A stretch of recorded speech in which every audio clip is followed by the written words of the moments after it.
안녕하세요. 찬양대에 찬양 감사를 드립니다. 방금 부른 찬송을 기억하십니까? 라는 그런 일깨움이 있습니다. 아무 생각 없으면 찬송을 4절까지 불러놓고도 무슨 찬송을 불렀는지 기억조차 하지 못하는 경우가 있습니다. 우리가 항상 하나님 앞에 있다는 것을 기억할 때 사소한 것도 사실 소중히 여기고 잘 기억하게 되어 있습니다. 오늘 저희가 함께 부른 찬송이 빈들의 마른 풀같이 그 메마른 나의 영혼 단비를 내리소서 이런 찬송을 불렀고, 또 햇빛과 관련한 그 햇빛 되게 하소서라는 그런 가사의 찬송도 불렀습니다.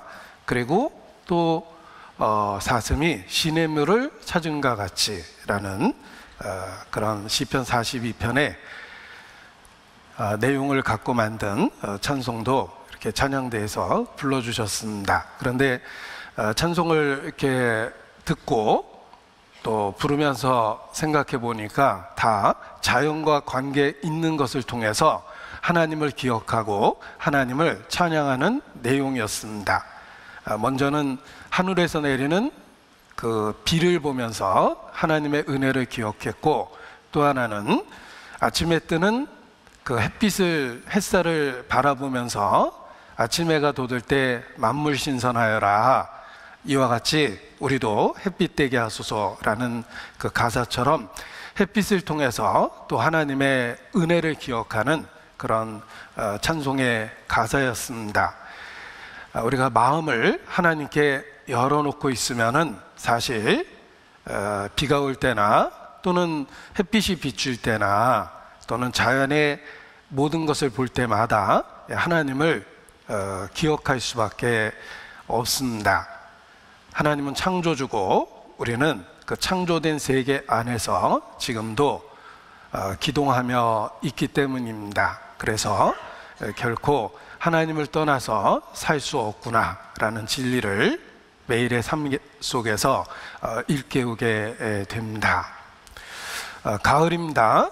가을이 다가오고 있습니다. 가을과 가장 잘 어울리는 남자, 가을의 남자, 추남 서도석입니다. 남자 나이 60이 넘기 시작하면 잘생긴 놈이나 못생긴 놈이나 똑같다라는 말을 들은 적이 있는데, 이제 그런 말이 위로가 되는 그런 시기입니다. 9월의 첫날입니다.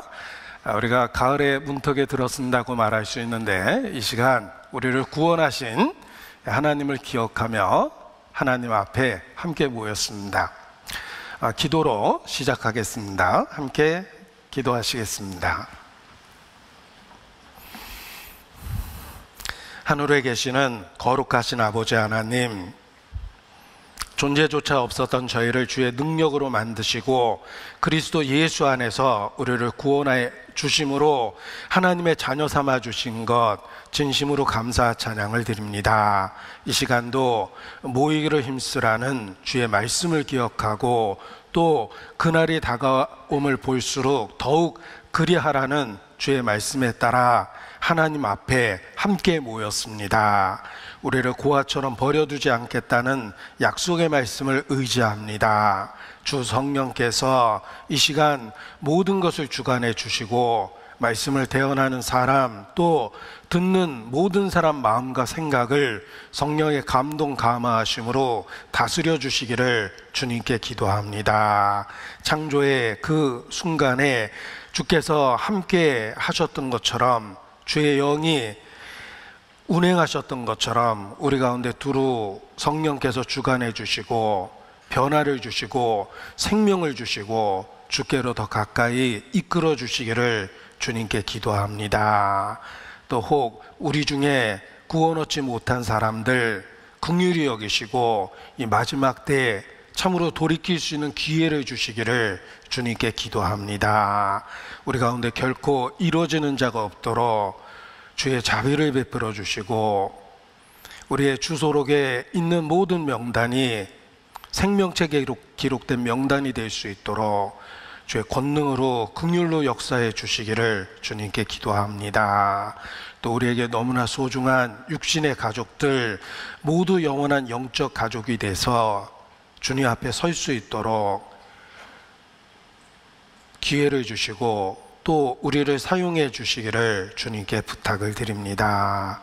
우리의 삶을 살펴주시고 삶의 무거운 짐들, 경제적인 어려움, 또 육체의 질병, 사람 속에 받는 상처들 주께서 친히 위로해 주시고 더욱 주님 안에서 살 수 있도록 우리 모두를 이끌어 주시기를 주님께 기도합니다. 특별히 병상에 고통 가운데 있는 지체들 주님이 위로해 주시고 모든 치료의 과정 속에 함께 하시며 그 번거로움이 헛되지 않도록 쾌유함을 얻을 수 있도록 역사해 주시기를 주님께 기도합니다.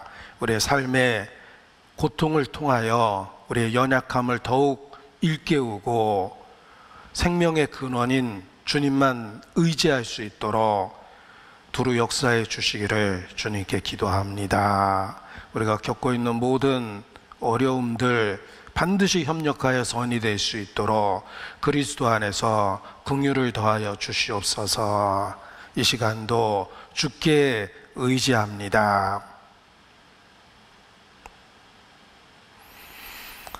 주님만 바라보며 고마우신 우리 구주 예수님 이름으로 기도합니다. 아멘. 네, 성경 로마서 5장 1절 2절 말씀 찾겠습니다. 로마서 5장 1절 2절입니다.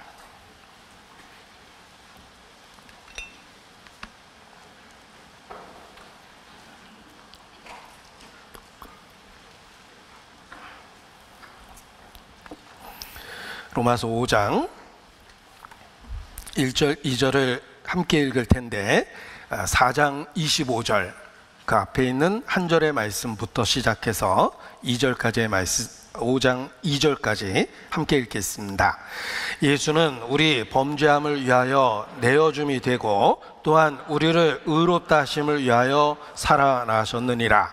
그러므로 우리가 믿음으로 의롭다 하심을 얻었은즉 우리 주 예수 그리스도로 말미암아 우리 주 하나님으로 더불어 화평을 누리자. 또한 그로 말미암아 우리가 믿음으로 서 있는 이 은혜에 들어감을 얻었으며 하나님의 영광을 바라고 즐거워하느니라.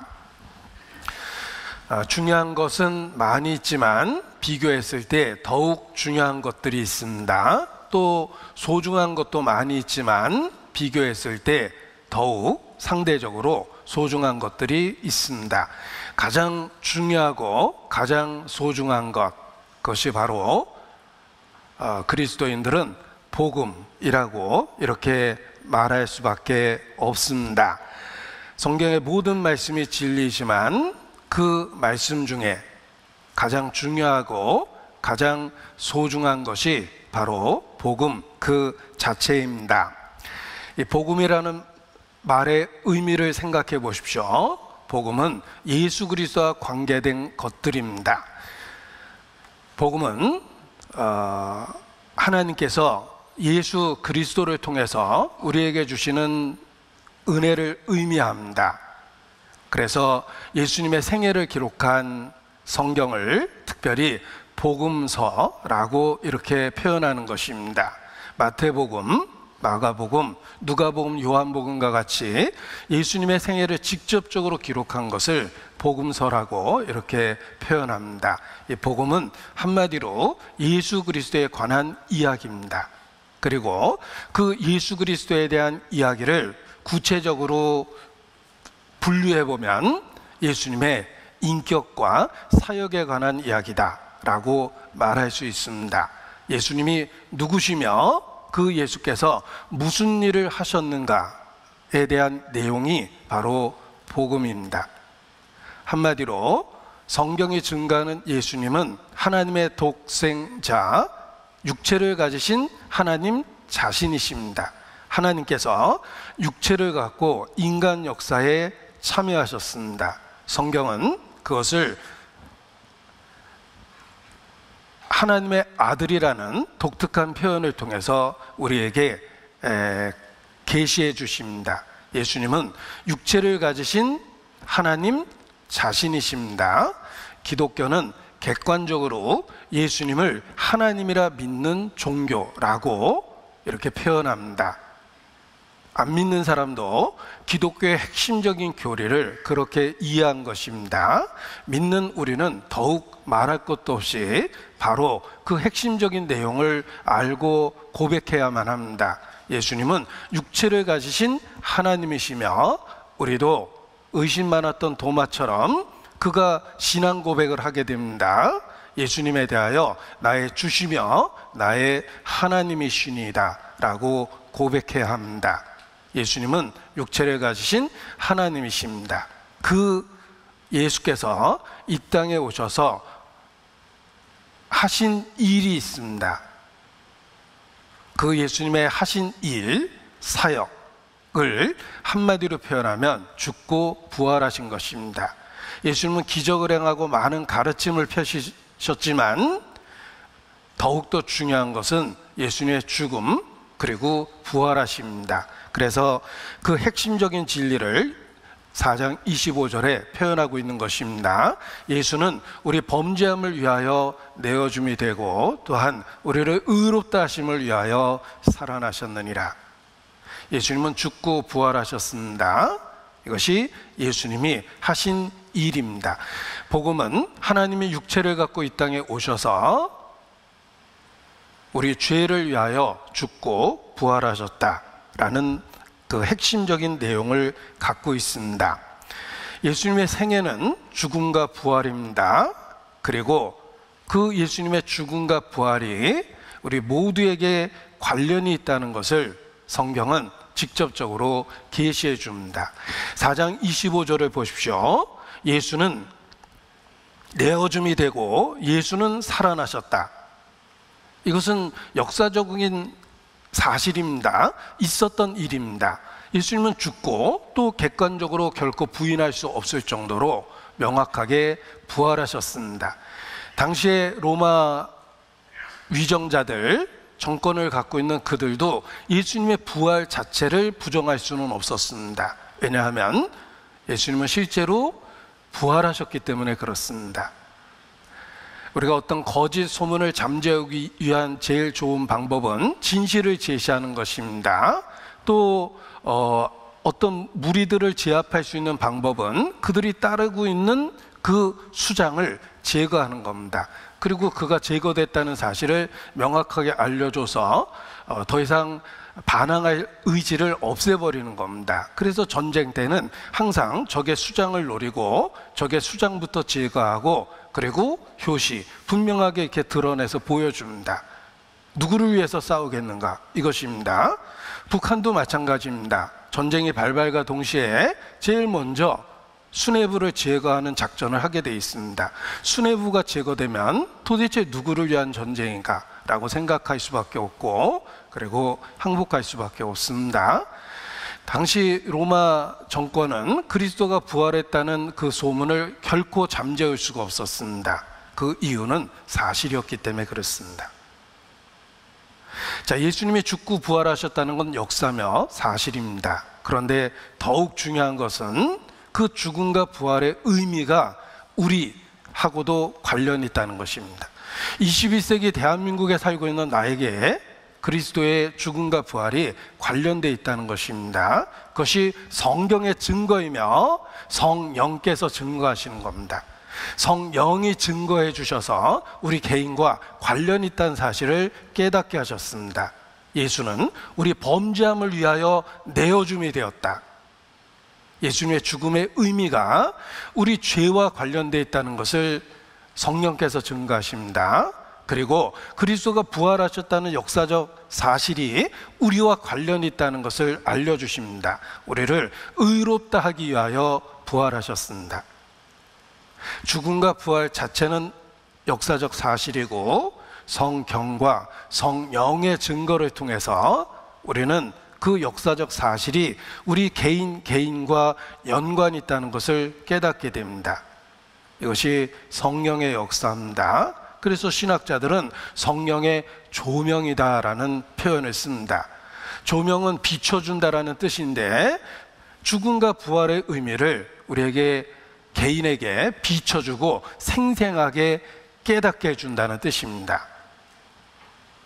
우리는 성령의 그 역사를 통해서 그리스도의 죽음과 부활이 나 자신과 관련이 있다는 것을 알게 되었습니다.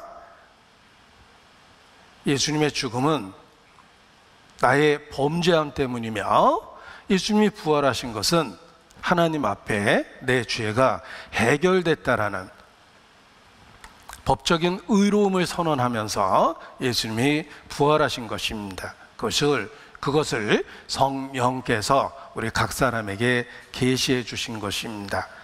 그래서 그 사실이 정말 마음에 믿어지는 것, 제가 믿어진다고 표현했는데 이게 단순한 지식적인 동의 그 이상의 것이라는 뜻입니다. 지식은 우리를 움직이게 하지 않습니다. 그러나 참으로 그것이 믿어진다면, 성령에 의해서 생생하게 깨달아진다면 비로소 죽은 사람이 살아나듯 우리의 삶의 변화가 시작됩니다.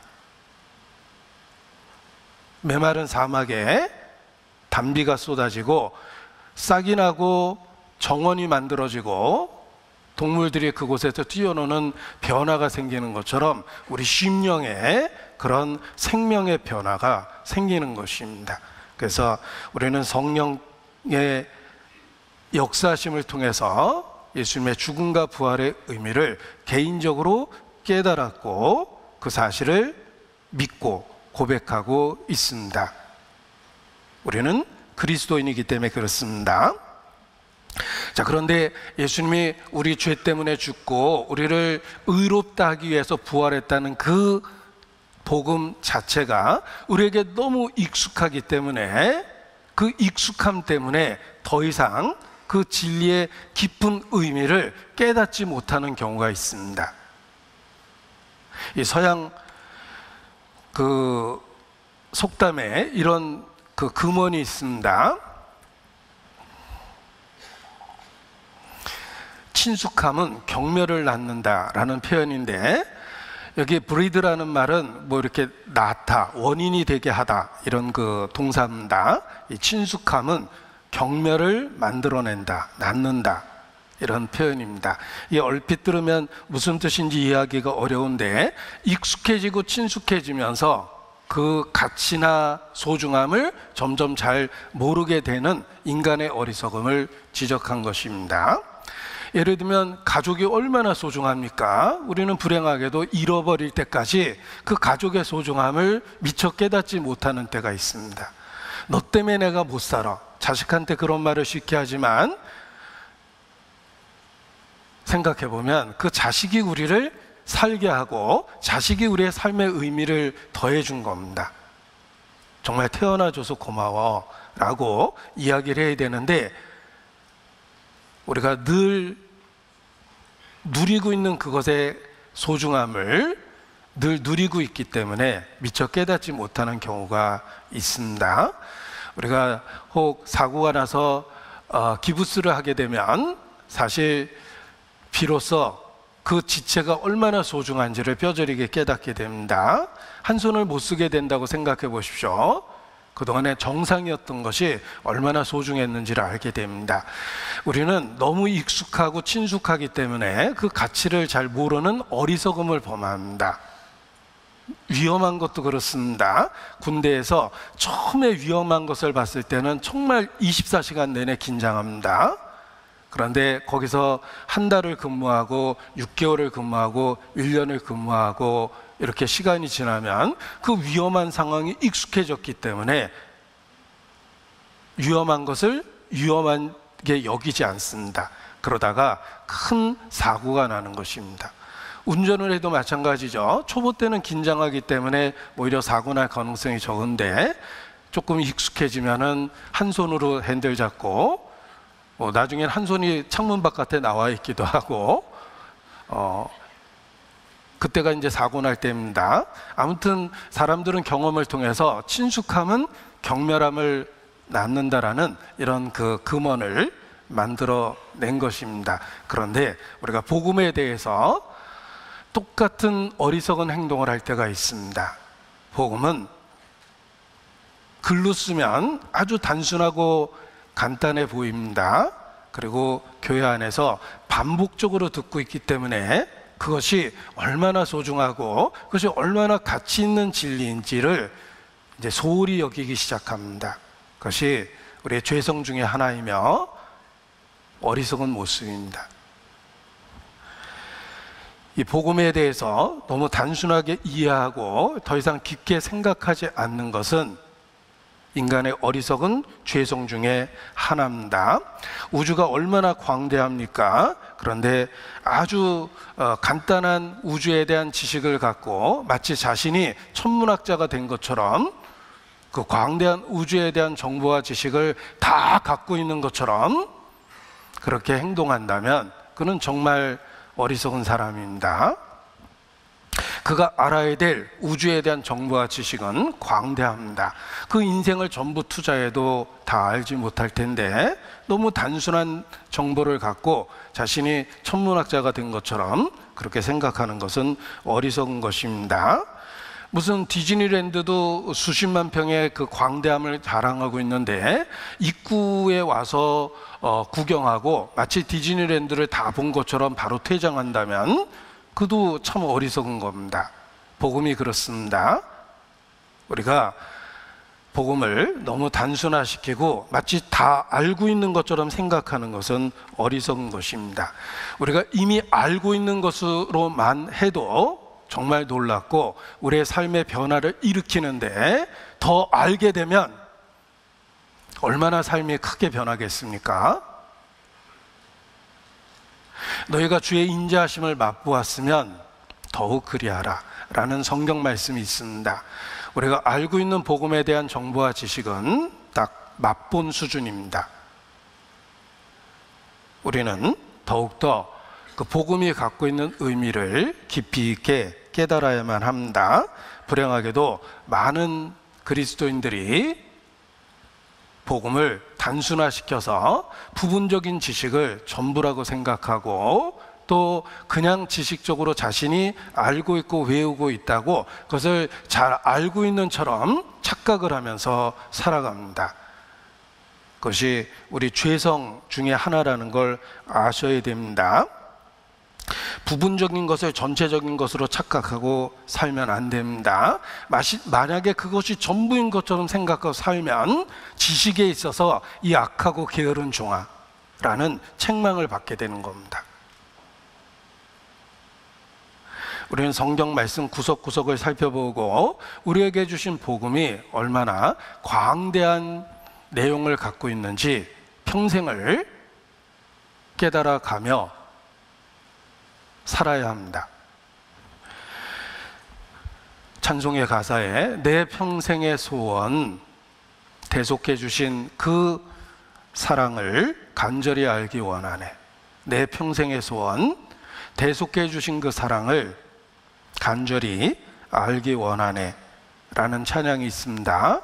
내 평생의 소원 대속해 주신 사랑을 우리가 점점 더 깊이 있게 자세히 깨달아가는 것이 우리 마음의 소원이 돼야만 합니다.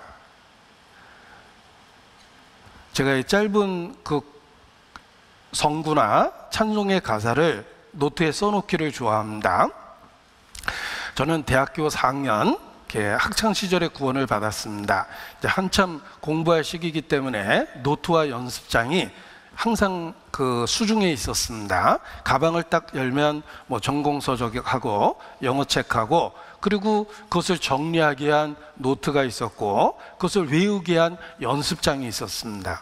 기본적으로 그렇게 가방을 들고 다녔는데 이 노트를 폈을 때 새로운 백지가 나타납니다. 연습장을 펼칠 때 새로운 백지가 나타나죠. 그러면 거기다가 뭔가 성경 한 구절을 적어놓고 나머지 여백을 공부하기 시작하면 왠지 공부가 잘 되는 것과 같은 생각이 들었습니다. 그래서 노트 첫 페이지를 펼치면은 하다못해 예수님 이름이라도 정성 들여서 썼습니다. 예수 이렇게 써놓으면 나머지 여백에 쓰는 것이 왠지 이렇게 잘 깨달아지는 것 같은, 공부가 잘 되는 것 같은 그런 생각을 했습니다. 그래서 성구를 써놓기를 좋아하고 여백이 있으면 이렇게 성경 구절을 한 구절씩 써놓기도 했습니다. 그 중에 제일 많이 썼던 표현 중에 하나입니다. 내 일생 소원이 늘 찬송하면서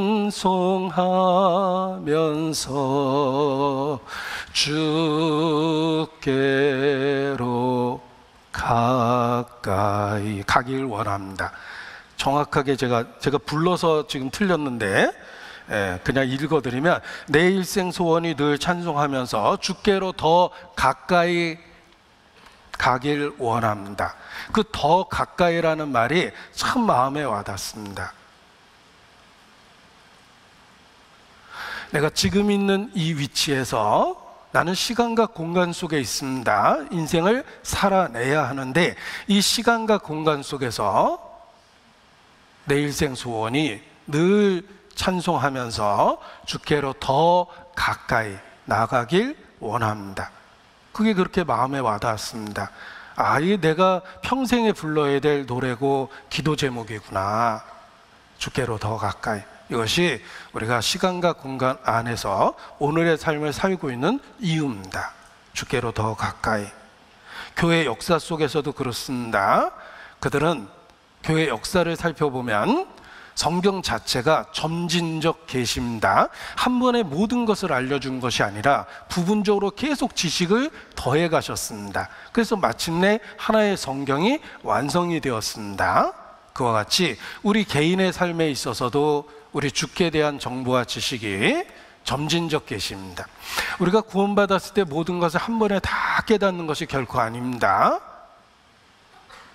이미 알려주신 진리 자체가 너무나 놀라워서 이게 전부인 것처럼 착각이 들기도 하지만 그 이상의 광대한 세계가 있다는 것입니다. 교회 역사 속에서도 점진적 계시가 이루어졌습니다. 2000년 기독교 역사를 공부해 보면 마치 개인이 점점 더 예수 그리스도에게 가까이 다가가듯이 하나님께서 역사 속에서 더 가까이 이끌어 주셨습니다. 그래서 흔히 AD 1세기의 성도들이 알고 있었던 지식과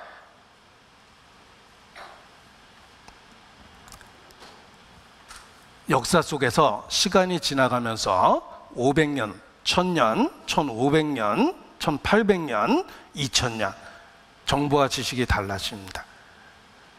성경 자체가 점진적 계시이고 역사 속에서도 하나님은 한 번에 모든 것을 알려주신 것이 아니라 시간과 공간 속에 있는 우리에게 그 시간 속에서 점진적으로 더 구체적인 정보와 지식을 더해 주셨고 우리 시대에 더 그러합니다. 그래서 우리가 평생 배워야 될 필요가 있고 주께로 가까이 나가는 이 길이 계속해서 갈 수 있는 광대한 길이라는 것입니다. 우리가 구원이 단지 지식이라면 그렇게 표현하는 것에 무리가 있을 수도 있지만 구원은 살아계신 하나님과의 실질적인 관계와 사귐이기 때문에 더 가까이 나아갈 수 있는 내용을 갖고 있다는 것입니다. 우리가 사람과 사람이 가까워지는 것이 그렇습니다. 부모와 자식은 출생과 동시에 그 친밀한 관계가 생겼지만 평생 가까이 가는 과정 속에서 삽니다. 나는 출생과 동시에 육신적으로 어머니, 아버지라는 존재가 있고 관계가 생겼습니다.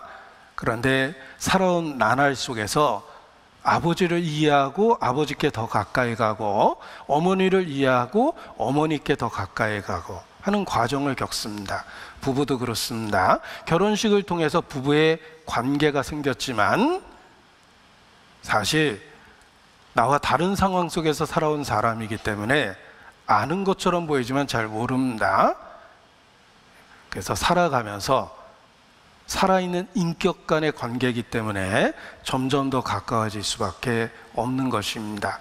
복음이 그렇습니다. 복음이 단지 지식이 아니라 살아있는 하나님하고의 관계와 사귐을 만들어내기 때문에 점점 더 가까워질 수밖에 없습니다.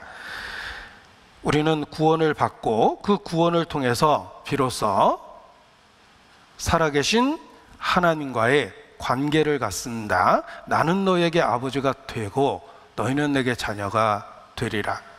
아버지와 자녀라는 관계가 구원 이후 그날 생긴 것입니다. 그리고 우리는 계속적인 사귐 속에 있습니다. 그 사귐을 통해서 점점 더 가까이 친밀하게 다가가고 있는 것입니다. 그래서 하늘이 열리고 인자 위에 하나님의 사자가 오르락 내리락 하는 걸 내가 보리라, 이렇게 말씀해 주신 것입니다. 하늘이 열린 것은 하나님하고의 관계며, 그리고 그 이후 하나님하고의 관계 속에서 친밀한 사귐이 있고 주께로 더 가까이 나가는 과정을 겪게 된다는 뜻입니다. 복음은 하나님과의 관계를 만들어 주었고 끝이 아닙니다. 그 복음을 통해서 우리는 하나님과의 지속적인 사귐을 갖게 됩니다.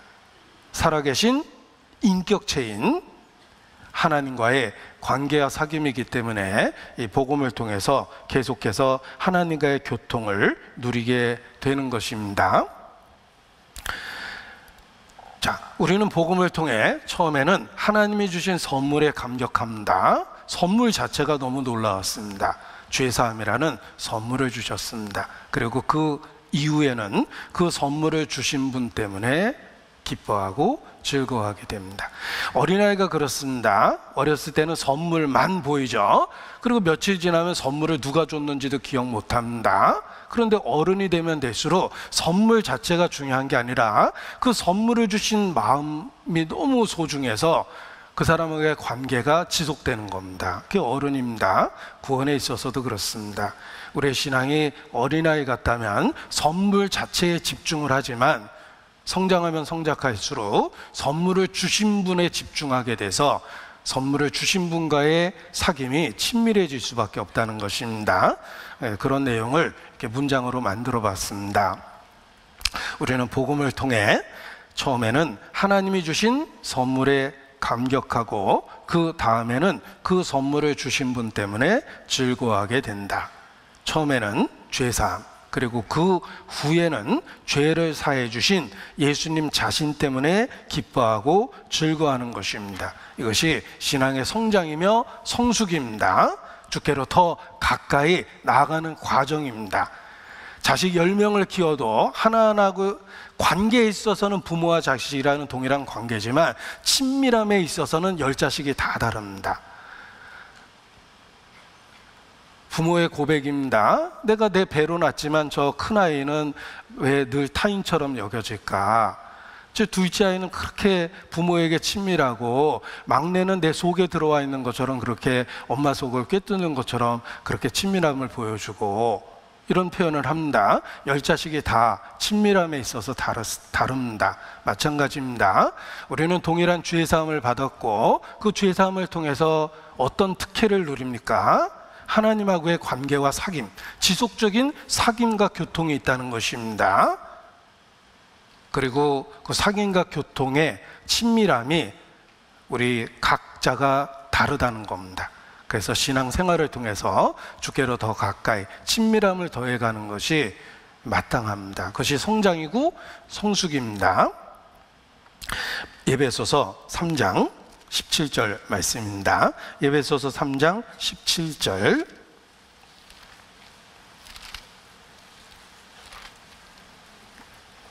제가 읽어드립니다. 믿음으로 말미암아 그리스도께서 너희 마음에 계시게 하옵시고 너희가 사랑 가운데서 뿌리가 박히고 터가 굳어져서. 자, 뿌리가 박히고, 뿌리가 1년생하고 5년생하고 10년생은 전혀 다릅니다. 똑같이 뿌리가 박혀 있지만 잔뿌리가 돋아나면서 더 굳게 땅과 일체가 되어버립니다. 뿌리가 박히고라는 말은 일회성이 아니에요. 생명 없는 말뚝은 한번 뚝 박아놓으면 끝이죠. 근데 뿌리는 생명 있는 유기체입니다. 땅 속에서 잔뿌리가 뻗어나가면서 점점 더 땅과 일체가 돼서 땅과 분리되지 않습니다. 터가 굳어져서, 터도 그렇습니다. 양생된다고 그러죠? 처음에 굳어진 거하고 10년, 20년 지나면서 일체가 돼 있는 거하고 전혀 다릅니다. 믿음이 그렇습니다. 믿음은 사랑 가운데 뿌리가 박히고 터가 굳어지는 것입니다. 그리고 관계와 사귐에 있어서 더욱 가까워지고 친밀해집니다. 18절, 능히 모든 성도와 함께 지식에 넘치는 그리스도의 사랑을 알아 그 넓이와 길이와 높이와 깊이가 어떠함을 깨달아 하나님의 모든 충만하신 것으로 너에게 충만하게 하시기를 구하노라. 그 사랑에 넓이가 있고 길이가 있고 높이가 있고 깊이가 있습니다. 우리가 죄사함이라는 동일한 은혜를 받고 하나님의 자녀가 되었지만 그 복음은 그렇게 일회적으로 끝나는 것이 아니라 이 복음을 통해서 하나님과의 친밀한 교통이 시작되고 하나님께 더 가까이 다가가는 그 친밀함이 더 많아지는 것입니다. 그래서 그 사랑의 넓이와 길이와 높이와 깊이의 그 어떠함을 깨달아 가는 것입니다. 부모와 자식의 비유를 드렸는데 내가 10대에 생각했던 어머니하고 20대에 생각했던 어머니하고 50대, 60대에 생각하는 어머니 같은 대상이지만 어머니란 느낌이 다릅니다. 세월 속에서 나는 성장했고 성숙했습니다. 그리고 어머니를 이해하는 마음이 더 깊어졌기 때문에 그렇습니다. 하나님에 대해서도 마찬가지입니다.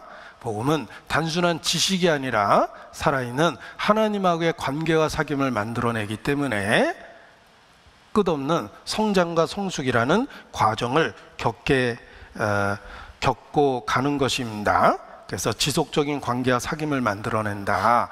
친구가 되고 친구로서의 관계와 사귐이 깊어지듯이 부부가 되고 부부로서의 관계와 사귐이 점점 깊어지듯이 우리의 구세주도 처음 구원받은 그날 죄사함을 통해서 우리가 구원을 받고 하나님의 자녀가 되었고 그 이후에 계속해서 복음의 능력으로 인해서 하나님하고의 관계가 더 굳건해지고 그리고 친밀한 사귐이 더욱 가까워지는 것입니다.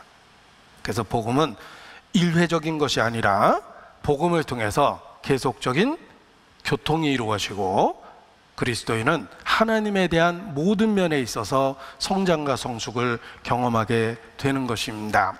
우리 구세주의 이름이 예수 그리고 임마누엘이라는 사실 그 속에 같은 내용이 게시되어 있는 것입니다.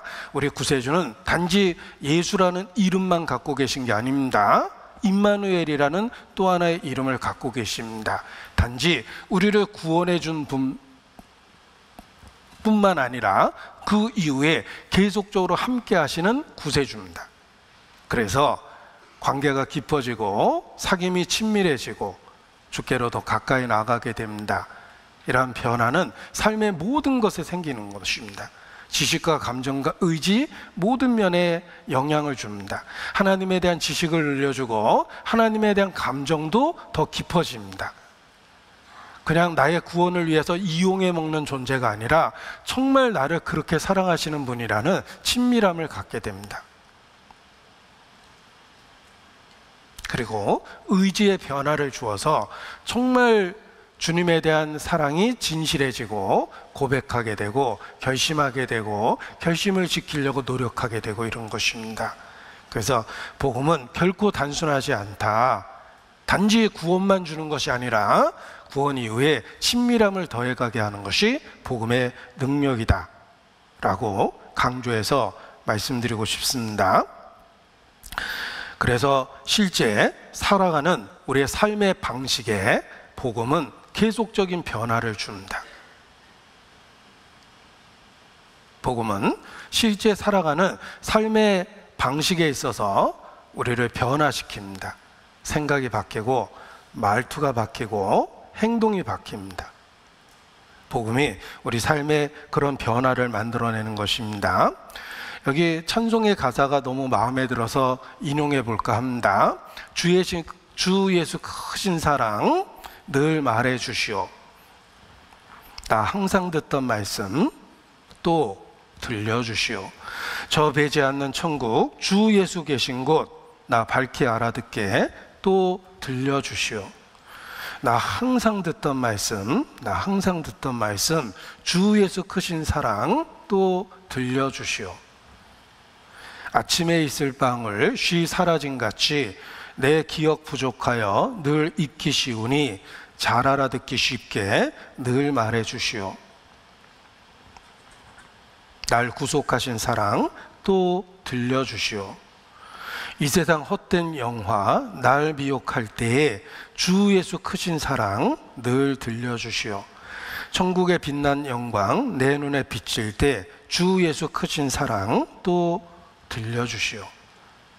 이 찬송의 가사를 묵상해 봤습니다. 사실 오늘 설교는, 오늘 말씀은 이 찬송 가사 때문에 말씀하게 되었습니다. 이 찬송에 있는 그 가사 내용을 이렇게 좀 함께 나누고 싶어서 오늘 말씀을 정리해 본 겁니다. 이 복음은 일상의 삶 가운데도 지속적으로 우리에게 영향을 주고 우리의 인생 전체의 변화를 일으킨다. 나라는 인격체가 지정회라고 구별할 수 있다면 지식과 감정, 의지 모든 분야에 끊임없는 변화를 일으키는 것이 복음이다. 이 복음은 단 한 번 구원받을 때 듣는 것이 아니라 그 이후에 계속해서 일깨우고 붙잡아야 되고 우리가 함께 나눠야 될 내용이다. 그리스도인의 매일의 삶에서 하나님과 동행하기 위해서 우리는 그 복음을 듣고 또 들어야 된다라는 이야기를 드리고 싶습니다. 마치 음식과 같습니다. 우리가 살아있는 한 음식은 매일 먹어야 됩니다.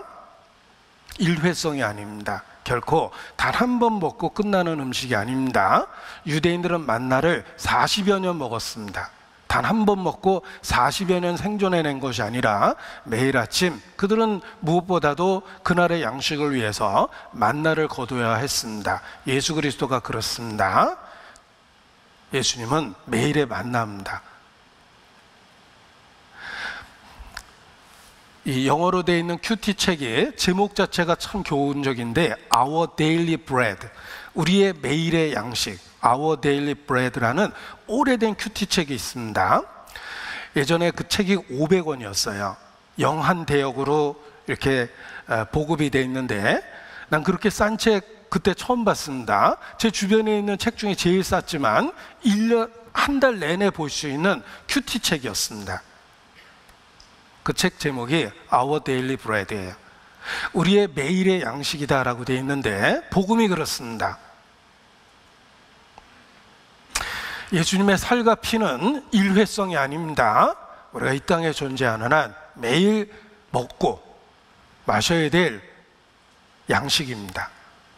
내 살을 먹고 내 피를 마시라. 예수님은 우리의 매일의 양식입니다. 복음이 결코 일회성이 아니라는 것입니다. 또 예수님은 양에게 있어서 문입니다. 양은 그 문을 통해 출입하면서 자신의 소속감을 분명히 합니다. 자기가 누구 양인지를 문을 통해서 출입하면서 분명하죠. 그리고 문을 출입하면서 목자의 돌봄을 받습니다. 나갔을 때, 들어왔을 때. 자녀하고 똑같습니다. 집 나간 자식이 안 들어왔는데 모르고 잠자면 안 되죠. 애가 들어올 때까지 부모가 걱정하고 긴장하듯이 양의 문입니다. 양이 나갔는데 안 들어오면 안 되죠. 예수님은 양의 문이에요. 우리의 출입을 끊임없이 점검해 주는 분이십니다. 요한복음 10장 9절 10절입니다. 요한복음 10장 9절 10절. 요한복음 10장 9절 10절입니다.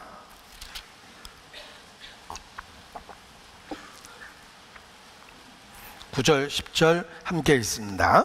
내가 문이니 누구든지 나로 말미암아 들어가면 구원을 얻고 또는 들어가며 나오며 꼴을 얻으리라. 도적이 오는 것은 도적질하고 죽이고 멸망시키려는 것뿐이요 내가 온 것은 양으로 생명을 얻게 하고 더 풍성히 얻게 하려는 것이라. 자, 목자와 양의 관계에 있어서 예수님은 자신이 목자이며 양의 문이며 그들의 출입을 단속하고 있다고 이야기하십니다.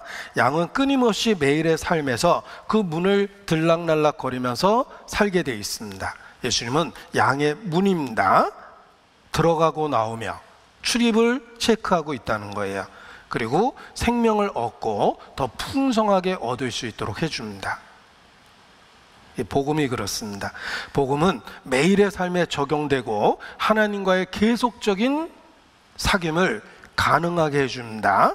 따라서 우리는 매일 자신에게 복음을 일깨워야 됩니다. 또 들려주시오. 평생에 듣던 말씀, 주 예수의 사랑 또 들려주시오. 자기 자신에게 끊임없이 복음을 일깨워야 됩니다.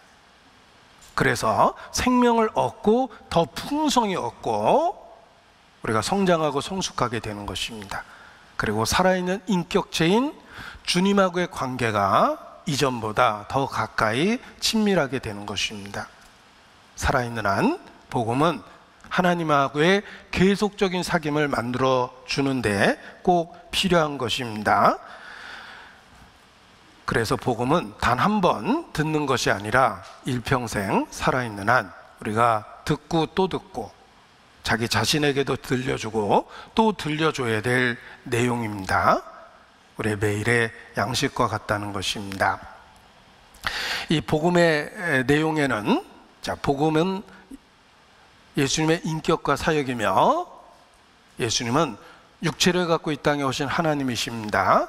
그가 우리 죄를 해결하기 위해서 죽고 부활하신 것입니다. 이것이 복음의 내용인데 그 복음에는 이미 이루어진 사실과 아직 완성되지 않은 것이 있습니다.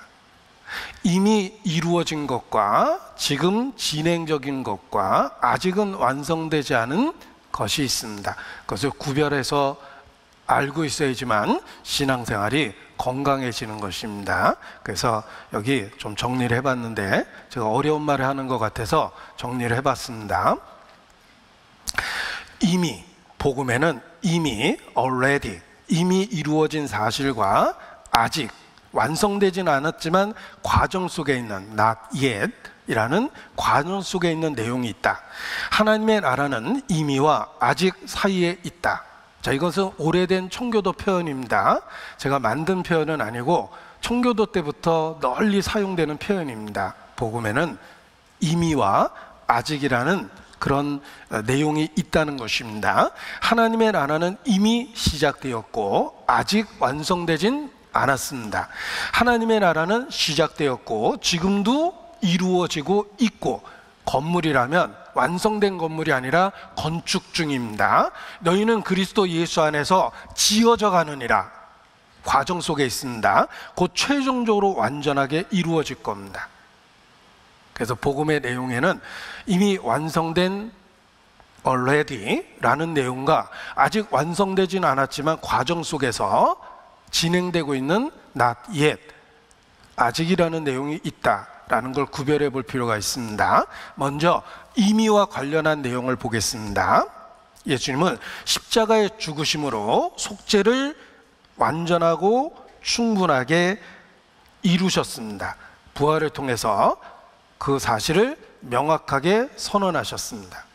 예수는 우리의 범죄함을 위하여 내어줌이 되고 우리를 의롭다 하심을 위하여 살아나셨습니다. 이미 예수님은 속죄와 관련한 사역을 완성하셨다는 것입니다. 그래서 하나님께 나아가는 구약적 모형이었던 성막에서 최종적인 하나님의 임재가 있는 그 지성소의 휘장을 찢어버리신 겁니다. 자, 성막을 기억해 보십시오. 제일 앞에 출입문이 있죠? 출입문을 통과해서 들어오면 번제단이 있습니다. 번제단 뒤편에 더러운 것을 씻어내는 물두멍이 있습니다. 그리고 방이 보입니다. 5개의 기둥 안에 있는 첫 번째 방이 성소인데, 성소로 들어가면 4개의 기둥이 보이면서 두 번째 방이 있습니다. 거기가 지성소고 하나님이 계시는 곳이에요. 예수님이 죽으실 때 그 휘장이 찢어졌습니다. 자, 문은 3개가 있었습니다. 출입문이 있었고, 성소의 문이 있었고, 지성소의 문이 있었습니다. 그런데 예수님이 돌아가실 때 찢어진 것은 지성소의 문이 찢어진 거예요. 예수님은 죽음을 통해서 하나님께 나가는 마지막 장벽을 없애버리신 거예요. 그래서 속죄가 완성됐다라고 이야기합니다. 이미 그리스도는 속죄를 완성하셨습니다. 이것이 이미 이루어진 사실과 관련이 되어 있습니다. 그래서 로마서 5장 1절, 너희가 믿음으로 의롭다 하심을 얻었은즉, 이루어진 사실이라고 선포한 겁니다. 너희가 의롭다 하심을 얻었은즉, 그리스도의 완성된 속죄를 근거로 하나님하고의 관계가 회복되었다 라는 뜻입니다.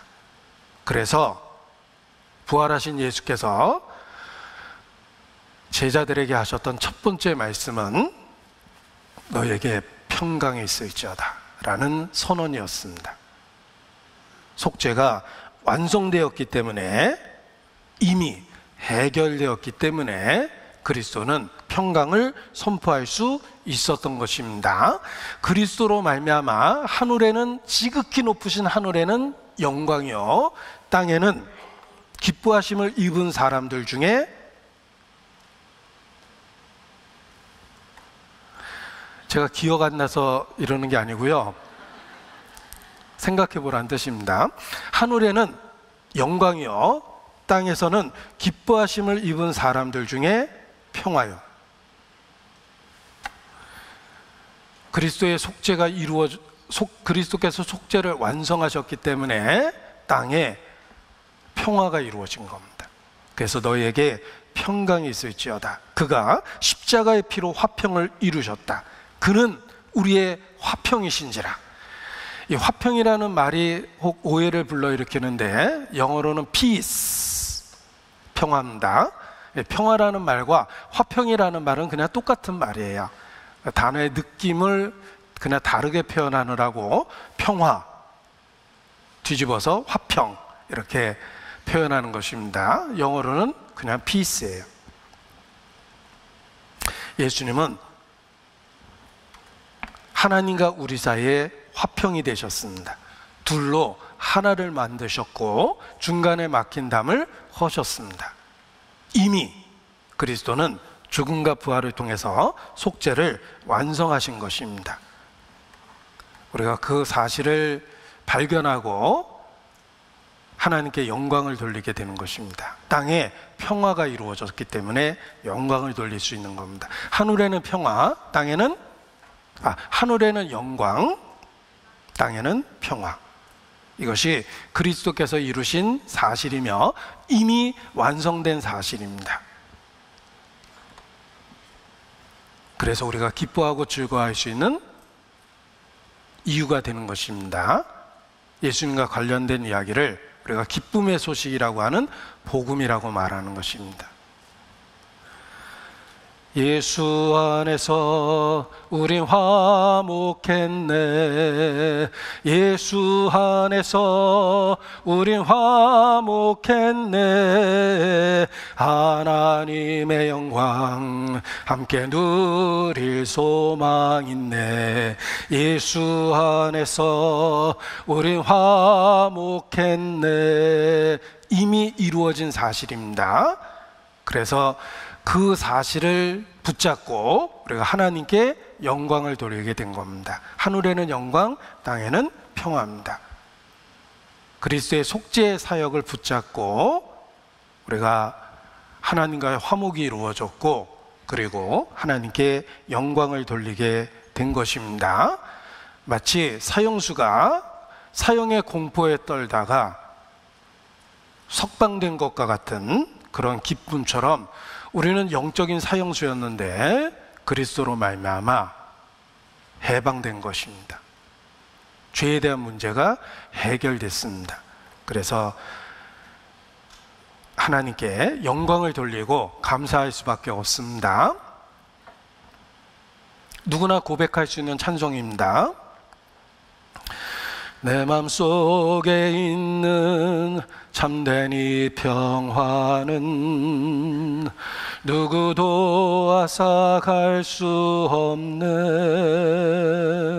주는 내 마음에 구주 되시었네.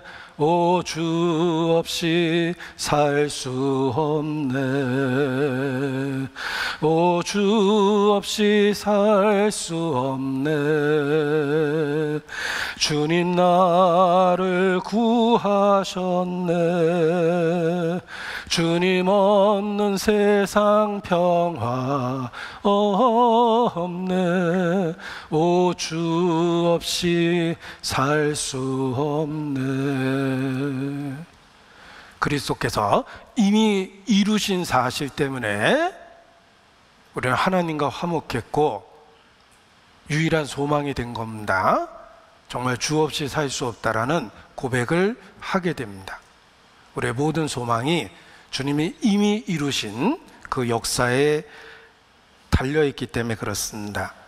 그래서 우리는 이미 이루어진 사실 때문에 하나님께 영광을 돌리고 감사하게 되는 것입니다.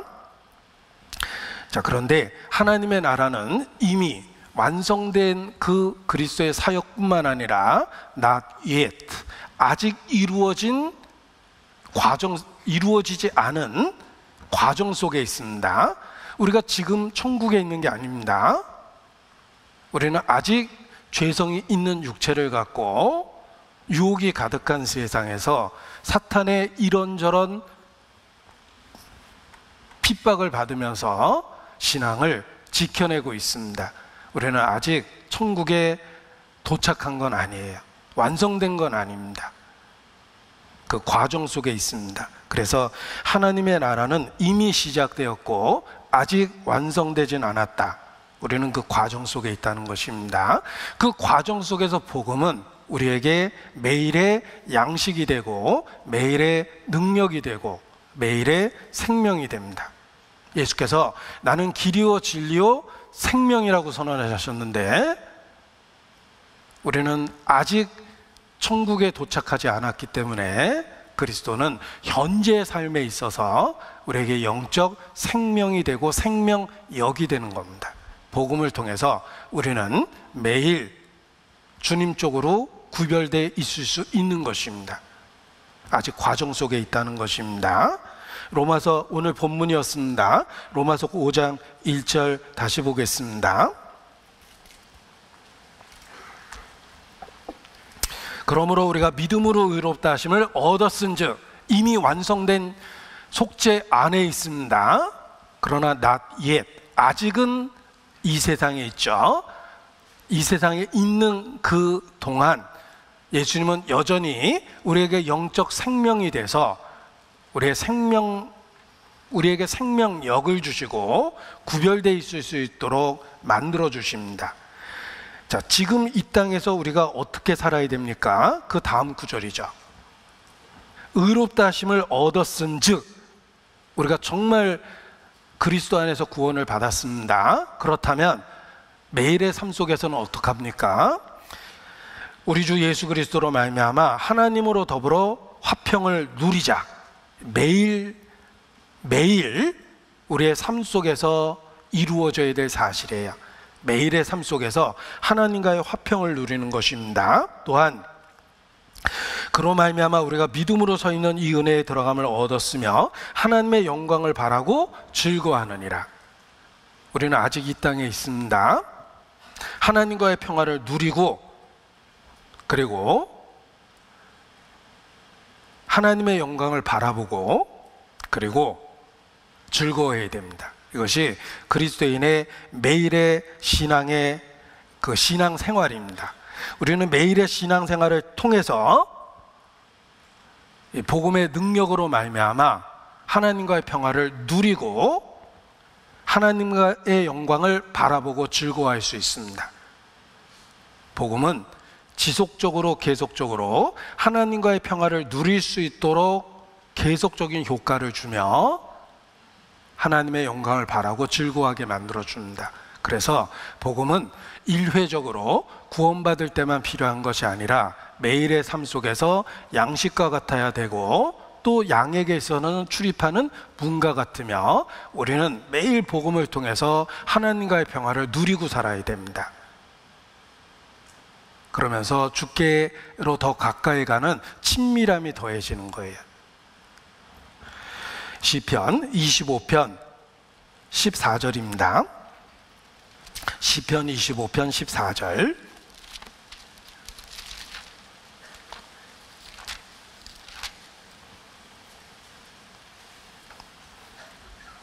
시편 25편 14절. 시편 25편 14절 같이 있습니다. 여호와의 친밀함이 경외하는 자에게 있으며 그 언약을 저희에게 보이시려다. 그리스도를 통한 새 언약을 우리에게 끊임없이 일깨워 주시면서 친밀함을 나타내 주시는 겁니다.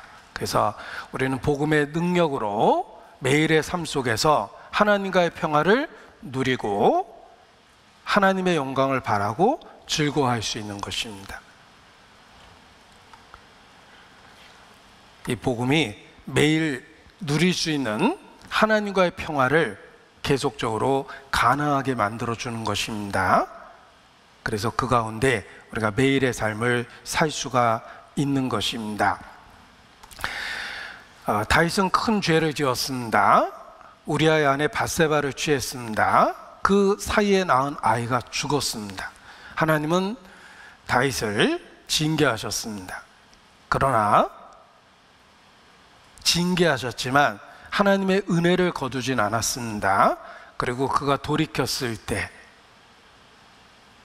두 번째 낳은 자녀를 축복하셨습니다. 두 번째 낳은 자녀를 축복하셨습니다.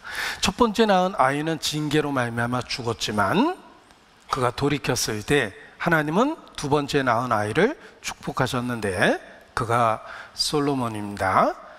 하나님은 그 축복을 분명하게 나타내시고 나단 선지자를 보내서 직접 솔로몬의 이름을 지어주셨습니다.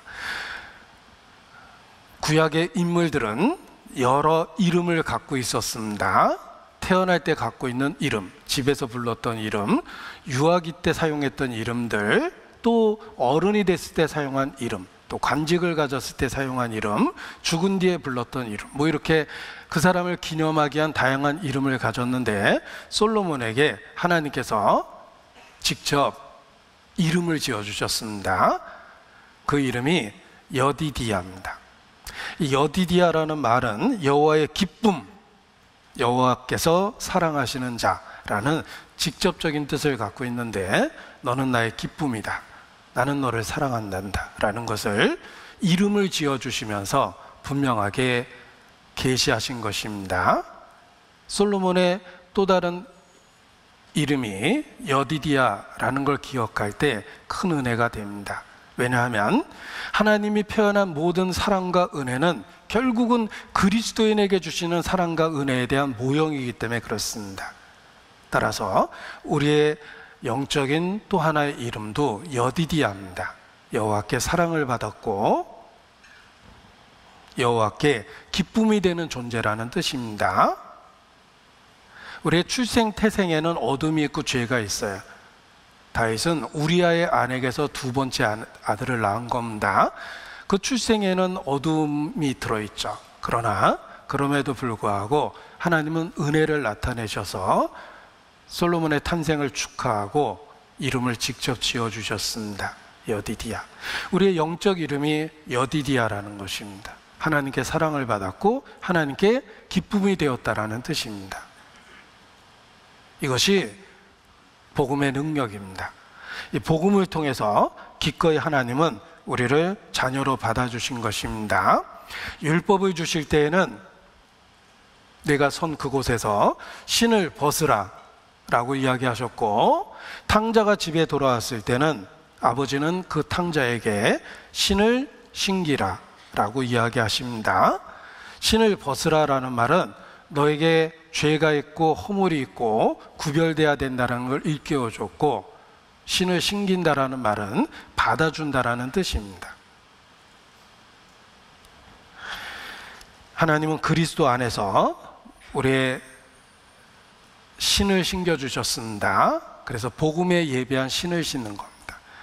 진리로 허리띠를 띠고 의의 형배를 붙이고 복음에 예비한 것으로 신을 신고 구원의 투구를 쓰고 믿음의 방패를 갖고 성령의 검 곧 말씀을 가지라. 이것이 그리스도인의 군장의 모습인데 복음의 신발이라고 그랬죠. 우리에게 영적 신발을 신겨주신 겁니다. 이 성경에 나오는 모든 사랑에 대한 표현이 성도를 향한 표현이라는 걸 기억할 때 모든 말씀 속에서 우리는 감동을 받습니다. 그 여디디아라는 이름도 예수님을 구세주로 믿는 우리와 관련된 축복을 예표하는 것입니다. 스바냐 3장 17절입니다. 스바냐 3장 17절. 미가남 하박국 스바냐 학개스 가랴 말라기 3장 17절.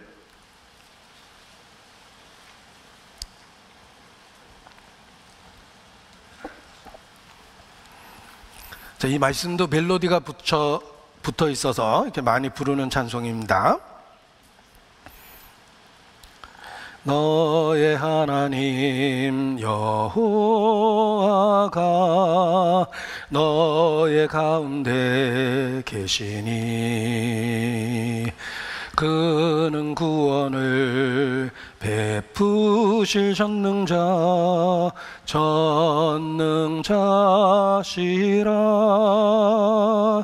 그가 너로 인하여 기쁨을 이기지 못하시며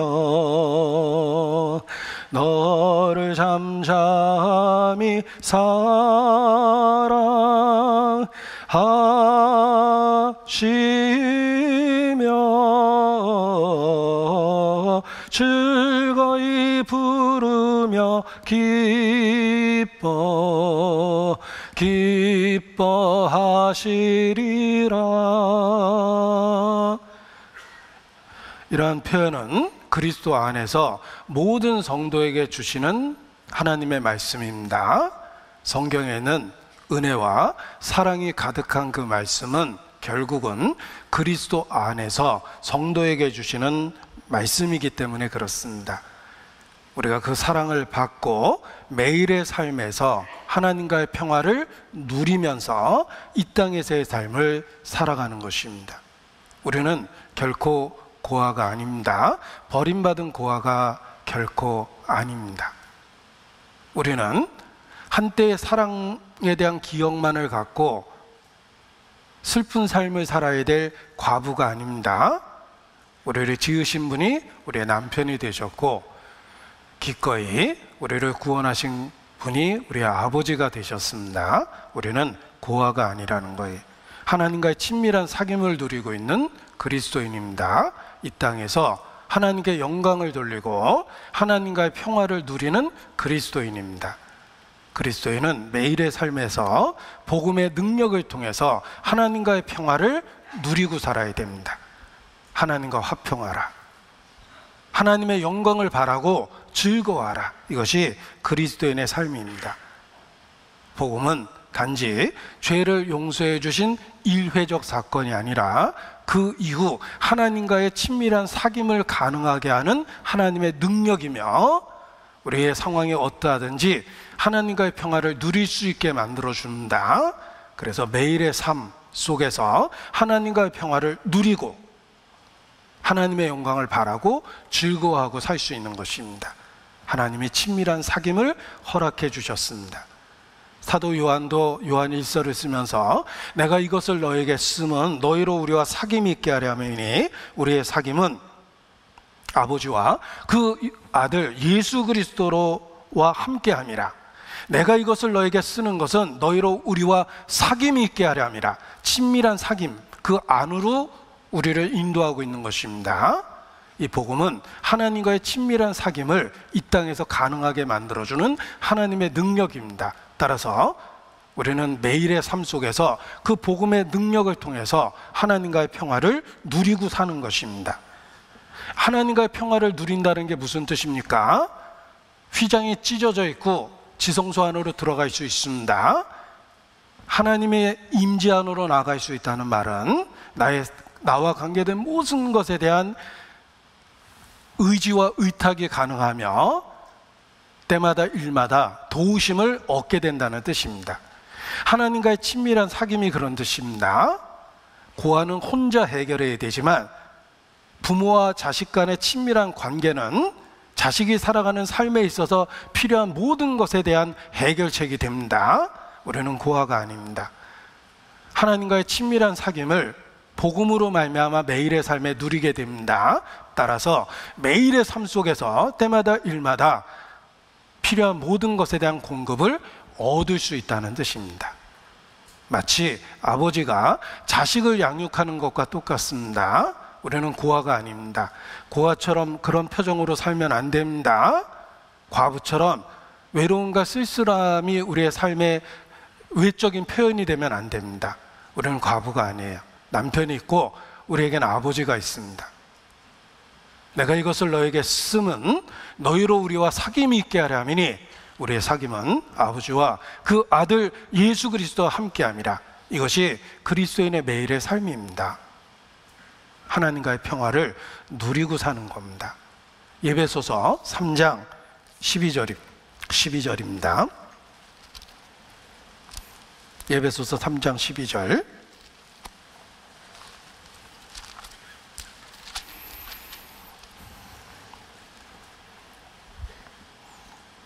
같이 읽죠. 우리가 그 안에서 그를 믿음으로 말미암아 담대함과 하나님께 당당히 나아감을 얻느니라.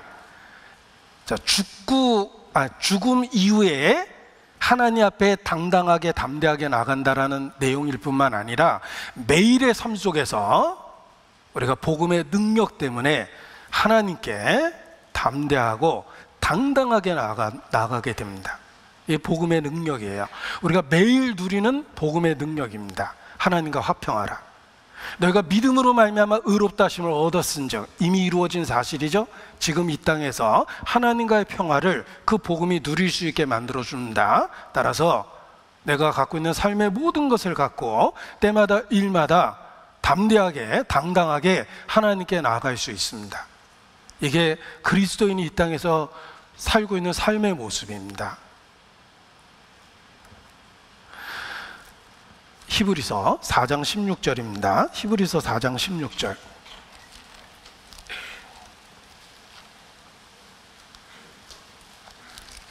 히브리서 4장 16절.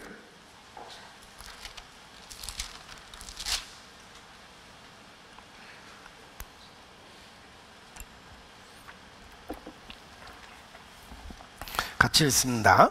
그러므로 우리가 긍휼하심을 받고 때를 따라 돕는 은혜를 얻기 위하여 은혜의 보좌 앞에 담대히 나아갈 것이니라. 매일의 삶에서 은혜의 보좌 앞에 주저주저하고 이렇게 나가는 게 아닙니다. 담대하고 당당하게 나아갈 수 있다는 겁니다. 어떻게 그럴 수 있습니까? 우리는 여전히 불완전하고 내가 생각하기에도 수없이 많은 허물과 단점이 있는데, 그럼에도 불구하고 지극히 거룩한 하나님 앞에 어떻게 그렇게 담대히 나아갈 수 있습니까? 이것이 복음이 주는 능력입니다. 복음 때문에 그리스도 안에서 담대해진 거예요. 당당해진 거예요. 그리스도 때문에 우리가 하나님 앞에 담대해진 겁니다. 우리에게 그런 놀라운 은혜를 주셨습니다. 그래서 하나님과의 평화를 누리고 살 수 있습니다. 매일의 삶 속에서. 우리가 주기도문 할 때 하늘에 계신 우리 아버지라고 부릅니다. 아버지라는 말 속에 우리의 모든 것의 공급자와 보호자가 됐다는 의미가 들어있는 거예요. 아버지란 단어가 갖고 있는 단어가 그렇습니다. 그 아버지라는 단어 속에 그분이 우리의 생명의 근원일 뿐만 아니라 삶에 필요한 공급자며 인도자며 보호자가 된다는 뜻이 들어있는 겁니다. 우리가 감히 하나님을 아버지라 어떻게 부를 수 있습니까? 그것이 복음의 능력입니다. 복음은 단지 죄를 용서해 주었다는 사실뿐만 아니라 하나님하고의 관계가 아버지와 아들이 됐다는 사실을 담고 있습니다. 그리고 매일 그 복음의 능력 때문에 기꺼이 하나님은 연약한 우리를 받아주십니다. 구약시대에 약속의 재물을 갖고 불완전한 그들을 인도하셨던 것처럼 우리 시대는 완전한 재물인 예수 그리스도로 말미암아 여전히 불완전한 우리를 매일의 삶 속에서 인도해 주십니다. 마치 아버지처럼 그렇습니다. 우리가 태생적으로 혹 불행해서 제대로 된 아버지를 못 만난 분도 계실 겁니다. 아버지란 존재가 나한테는 온통 나쁜 기억으로만 갖고 있는 사람도 있을 수 있습니다. 괜찮습니다. 왜냐하면 하나님이 기꺼이 우리에게 아버지가 되어주셔서 육신의 아버지가 불완전했던 그 모든 것들을 충분히 다 보상해 주셨습니다. 이제는 우리가 그리스도 안에서 하나님을 아버지라 부르고 있습니다. 단지 명칭만 부르는 것이 아니라 실제의 삶에 있어서 보호받고 양육받고 긍휼히 여기심을 받고 인도받고 있다는 뜻입니다. 이게 복음의 능력이에요. 그래서 복음을 매일 자기에게 들려주어야만 내가 하나님을 아버지라 부를 수 있는 마음이 생기고 담대함이 생깁니다. 그래서 하나님과의 평화를 누리고 살 수 있게 되는 것입니다. 어머니, 아버지라는 말은 우리에게 울림이 큰 단어입니다. 그런데 하나님은 기꺼이 그 단어를 자기에게 쓸 수 있게 만들어 주셨어요. 그리스도 안에서. 여인이 어찌 젖먹이 자식을 잊겠느냐. 그 여인의 젖먹이를 향한 마음보다 더 큰 마음이 그리스도 안에서 우리에게 있다는 걸 보여주셨습니다. 그리고 그리스도 안에서 기꺼이 아버지가 되어주셨어요. 그래서 혹 내가 태생적으로 불우한 가정에서 태어나서 어머니 아버지의 사랑을 제대로 못 받았다 하더라도 믿음을 통해서 우리는 충분히 보상을 받았습니다. 하나님께서 기꺼이 나의 완전한 아버지가 되어주셨기 때문에 그렇습니다. 자, 아버지라는 단어가 들어있는 찬송 하나를 제가 소개해 드리겠습니다. 제가 이게 제대로 불러질지 늘 이렇게 부르기 시작하면서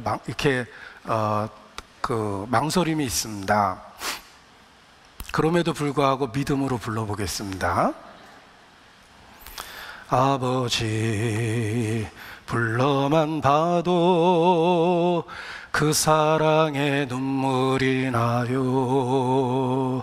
나 같은 죄인을 사랑하신 아버지 온종일 불러봐도 감당할 수 없는 그 사랑, 그 크신 사랑을 어찌 말로 표현하리.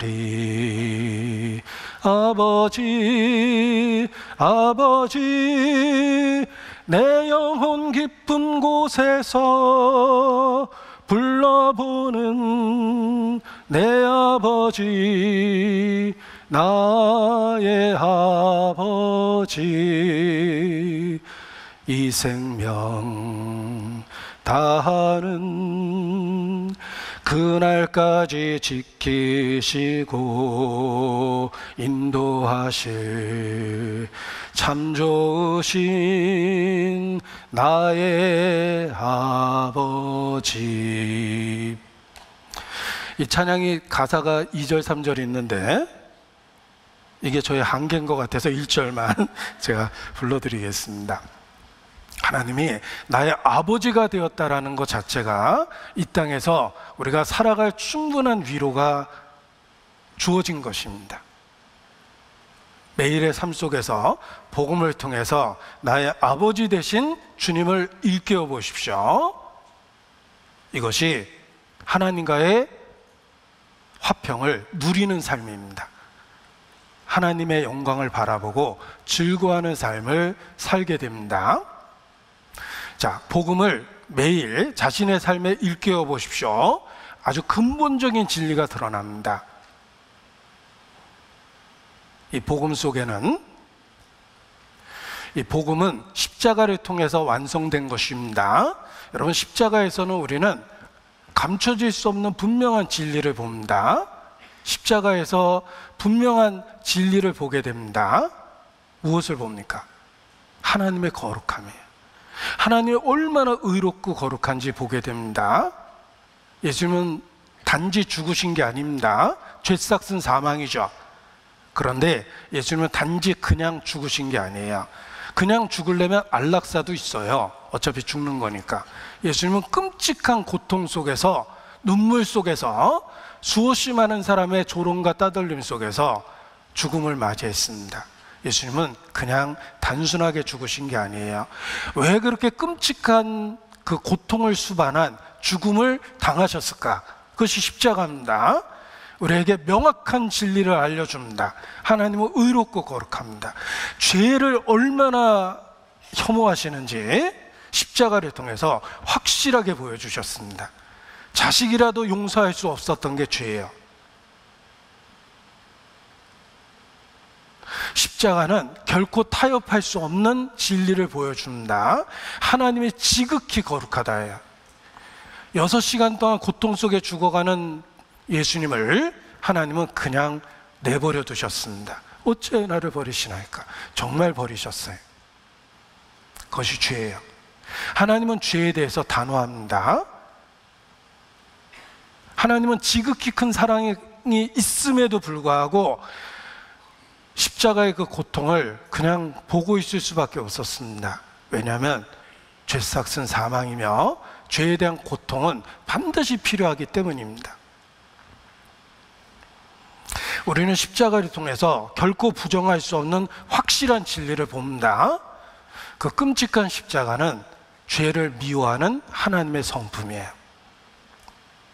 그런데 동일한 십자가가 우리에게 그 하나님의 거룩함 뒤편에 있는 사랑을 또한 확실히 볼 수 있도록 만들어줍니다. 여러분, 63빌딩은 우리가 앞을 볼 때는 뒤를 못 봅니다. 앞에서 볼 때는 앞모습만 보이죠. 뒤를 보려면 한참 걸어가서 뒤편에 서야지 뒷모습을 봐요. 인간은 앞모습을 볼 땐 뒷모습을 못 보고 뒷모습을 볼 때는 앞모습을 못 봅니다. 그러나 하나님은 공간적 제약을 초월한 존재입니다. 한 번에 앞과 뒤를 한 번에 봅니다.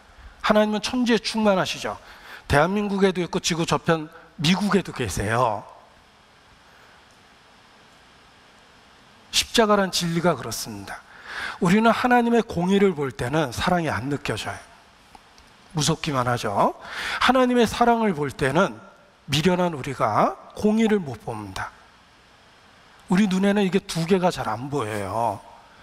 자식이 뭔가 잘못해서 엄마가 때리면은 그날 밤새도록 굽니다. 맞아, 주워온 거 맞아, 막 이렇게 혼자 그러죠. 엄마가 자기 사랑한다는 생각이 전혀 안 들어요. 인간이 영적으로 그렇습니다. 우리는 불행하게도 두 가지 진리를 한 번에 못 봅니다. 그런데 기적이 일어났습니다. 십자가가 한 번에 못 보던 진리를 한 번에 볼 수 있게 만들어줬습니다. 십자가는 하나님의 공의와 그 뒤편에 있는 사랑을 그냥 한 화면으로 보여준 거예요. 우리는 십자가를 통해서 하나님의 완전하신 거룩함을 봅니다. 그리고 놀라운 것은 죄 없는 예수님이 죽으셨다는 거예요. 죄를 알지도 못하신 예수님이 죽으셨다는 겁니다. 그 이유를 설명해 주죠. 대속이라는 거예요. 대신 죽으셨다는 거예요. 우리는 십자가를 통해서 한 화면에 못 봤던 것을 보게 됩니다. 공의와 사랑을 본 거예요. 그게 십자가예요. 정말 십자가는 하나님의 지혜입니다. 우리에게, 육체가 있는 우리에게 그 두 가지를 한 번에 보여줄 수 있는 방법이었습니다. 우리는 십자가를 통해서 우리를 얼마나 사랑하셨는지를 확실하게 봤습니다. 그리고 사랑만 본 게 결코 아닙니다. 우리 죄가 하나님 보기에 얼마나 혐오스럽고 치명적인지를 그것이 끔찍한 십자가를 통해서 확실하게 본 겁니다. 우리가 때로는 오랫동안 구별되어 있고 최선을 다해서 선을 추구한 적이 있습니다.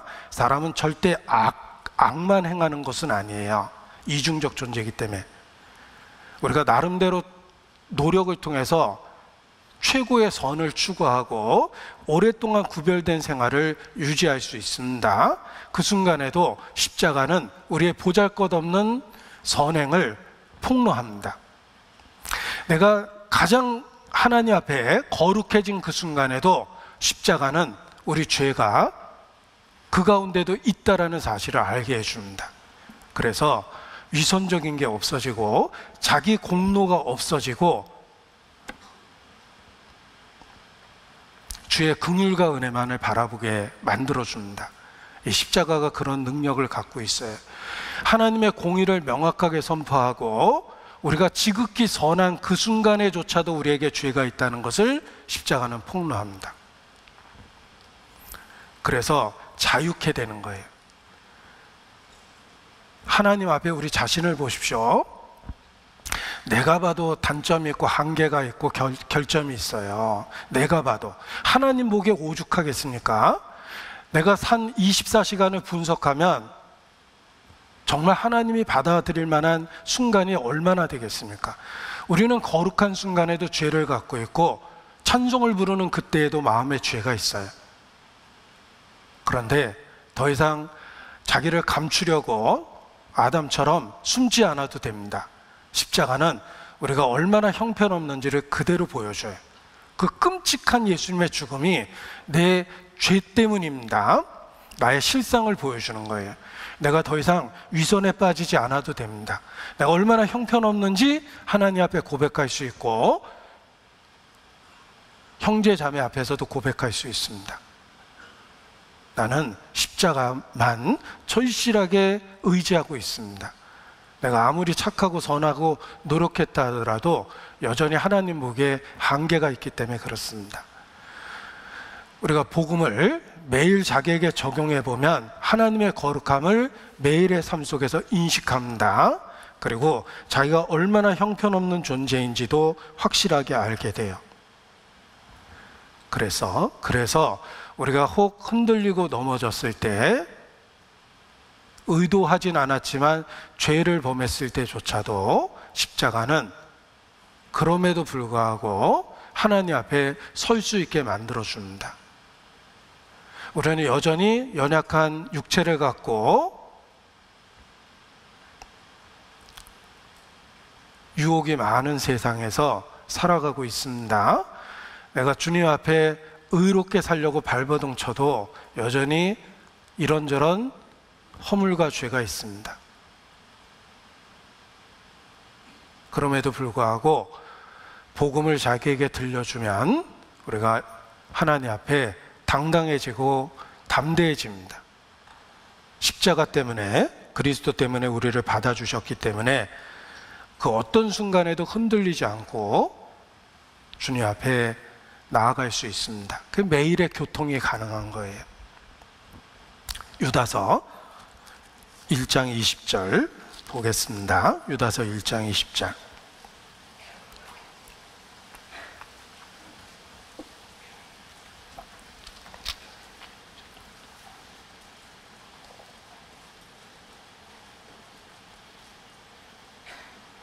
(21절입니다)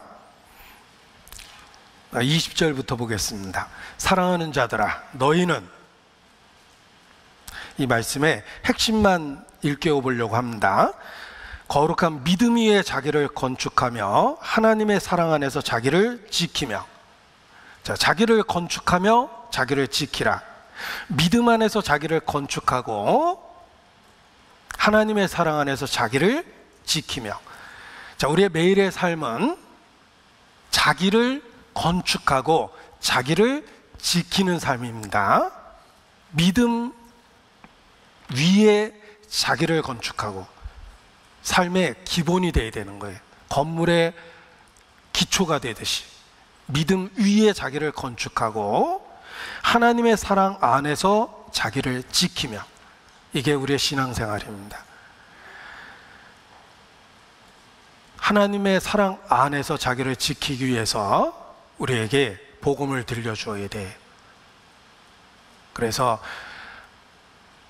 순종했을 때에도 교만해지지 않고, 흔들리고 넘어졌을 때에도 낙심하지 않고 다시 일어설 수 있습니다. 그리고 유혹을 받는 그 순간에 하나님의 도우심을 구할 수 있고, 구하면 응답을 받아요. 그래서 죄에 대한 저항력을 갖고 죄를 극복하는 극복력을 갖게 되는 겁니다. 복음을 통해서 하나님의 사랑 안에서 자기를 지키는 것이 필요합니다. 그리고 복음을 자기에게 들려주면 하나님 앞에 내 자신이 1만 달란트 탕감받은 자라는 것을 깨닫게 됩니다. 따라서 나에게 100데나리온 빚진 자들의 멱살을 잡고 싶지 않아요. 시시비비를 따지고 싶지 않습니다. 100데나리온은 나에게 큰 돈이지만 하나님하고의 관계에 있어서 내가 1만 달란트 탕감받은 것이 사실이기 때문에 형제 자매에 대해서도 마음을 넓히게 됩니다. 이것이 복음의 능력이에요. 복음의 능력 때문에 형제 자매를 향한 마음이 넓어지는 겁니다.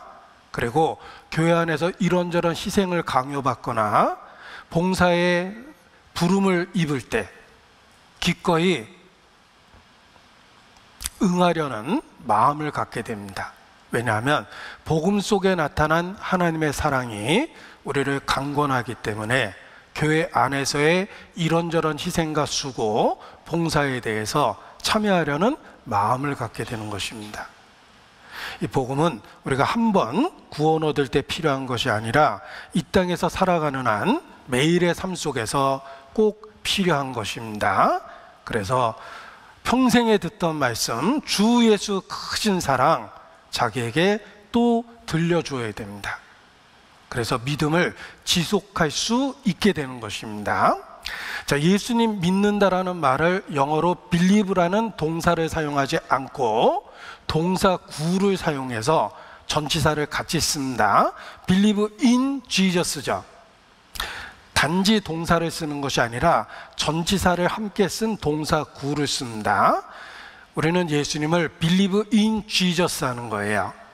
그 in이라는 말이 학자들은 all in, 모든 것을 다 라는 의미가 들어있거나 또는 그 in이라는 말이 into, 그 안으로 들어가다라는 의미를 담고 있다.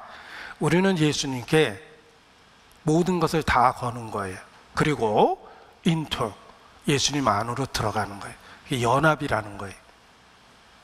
단순한 지식이 아닙니다. 이제 우리의 생명이 나에게 붙어 있는 것처럼 그리스도는 나의 영적 생명이 돼서 딱 붙어 있는 거예요. 우리는 예수님을 I believe in Jesus입니다. all in 또는 believe into Jesus예요. 제가 지금 어려운 말을 했는데 이번호 단상에 자세히 써놨습니다. 이번호 단상에 써놨습니다. 우리 구역장님이 나눠주실 텐데 꼭 읽어보세요. 제가 believe in이라는 말이 너무 마음에 와닿아서 그걸 좀 풀어서 이렇게 썼는데 모자란 부분은 글로 이렇게 읽으시면 되겠습니다. 아무튼 예수님 믿는다라는 것이 하나님과의 평화를 누리게 해주는 것입니다. 하나님과의 평화를 누린다라는 것이 매일의 삶 속에서 얼마나 기쁜 일인지 아셔야 됩니다. 이것이 얼마나 기쁜 일인지 알아야지만 전도의 열정이 생깁니다. 신앙을 무거운 짐과 부담, 의무라고 생각하면 나는 믿지만 내 자식은 뭐 나중에 대학 가서 천천히 믿지 뭐 이런 식이 되거나 아니면 조금만 전도하다가 반대를 받으면 전도할 마음이 없어집니다. 그러나 복음이 얼마나 기쁘고 즐거운 것인지를 깨달으면 하나님과의 평화를 누리고 하나님의 영광을 바라고 즐거워하는 삶이 얼마나 기쁜 것인지를 깨닫게 되면 전도의 열정이 저절로 생깁니다. 이렇게 좋은 것을 저 사람에게도 알려주고 싶은 마음이 들기 때문에 그렇습니다.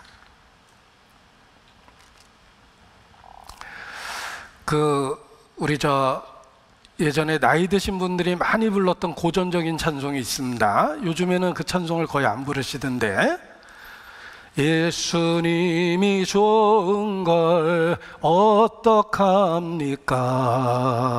예수님이 좋은 걸 어떡합니까? 세상의 어떤 것도 비길 수 없네. 예수님이 좋은 걸 어떡합니까? 하나님과의 평화를 누리는 게 얼마나 기쁘고 좋은 일인지를 복음을 통해서 매일 생생하게 깨달아야지만 전도의 열정이 생깁니다. 그래서 이 복음은 단지 지식적으로 한 번 듣고 이해하고 끝나는 게 아닙니다. 살아계신 하나님과의 친밀한 사귐을 만들어주는 게 복음이며, 복음에는 생명력이라는 게 있습니다. 영적인 생명력이 있어서 그리스도인으로서 살아있게 만들어줍니다. 그래서 우리가 모일 때마다 복음을 일깨우고 다시 말하는 것입니다. 평생에 듣던 말씀, 주 예수 크신 사랑, 이 땅에 살아있는 한 또 늘 들으면서 지내는 것이 마땅합니다. 기도하시겠습니다. 아버지 하나님, 소망 없었던 저희를 예수님 안에서 구원해 주셔서 매일의 삶 속에서 양육받고 보호받으며 인도받으며 살 수 있도록 은혜를 주시는 것 감사를 드립니다. 이 놀라운 기쁨의 소식을 우리의 소중한 가족들에게, 친척들에게 전할 수 있도록 우리의 삶을 다스려 주시고 이끌어 주시기를 주님께 기도합니다. 우리의 연약함을 고백하고 죽은 자를 살리시는 그 능력을 때마다 일마다 사모하고 의지합니다. 우리의 생명이 되신 주께서 우리의 모든 것을 주관해 주심으로 생명력 넘치는 삶을 살 수 있도록 함께하여 주시옵소서. 주께 의지합니다. 또 이 시간 멀리 선교지에서 수고하는 선교사님들의 사역과 가정을 위해서도 기도합니다. 주의 권능을 더하시고 은혜를 더해 주셔서 모든 수고가 헛되지 않도록 지켜주시고 사역에 필요한 건강과 평안을 더해 주시기를 주님께 기도합니다. 고마우신 우리 구주 예수님 이름으로 기도합니다.